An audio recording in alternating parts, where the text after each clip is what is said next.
मी जात होतो ऑफिसला जाता जाता दिसला अचानक ॲक्सिडेंट खूप भयानक होतं. बाईकला मारता वाटलं होतं. एक लहान पोराने मला पूर्ण माहिती दिली आहे, पूर्णपणे थोडीशी दिली आहे, पण ते माहिती खरी आहे कारण त्या पोरगा तिथे उभा होता आणि त्यांनी बघितलं ते प्रत्यक्षात. आणि असं मोठा दुर्घटना वाचली. तर तुम्ही व्हिडिओ पूर्ण बघा आणि पूर्ण बघून लाईक शेअर सबस्क्राईब करायला विसरू नका.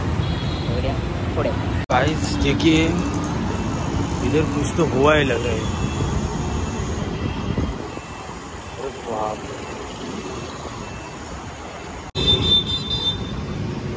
गाड़ी स्टार्ट करके लगा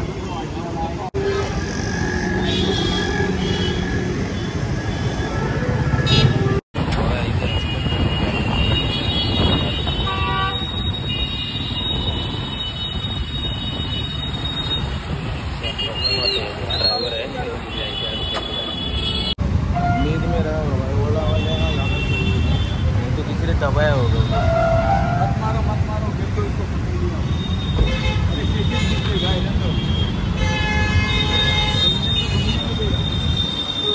कुठे येऊन त्याने ठोकली आहे. डिवायडरला इथे येऊन ठोकलं गाडी.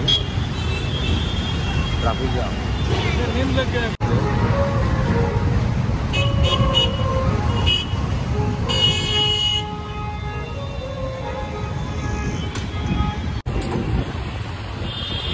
ये टायर जाम हो गए, लग गए.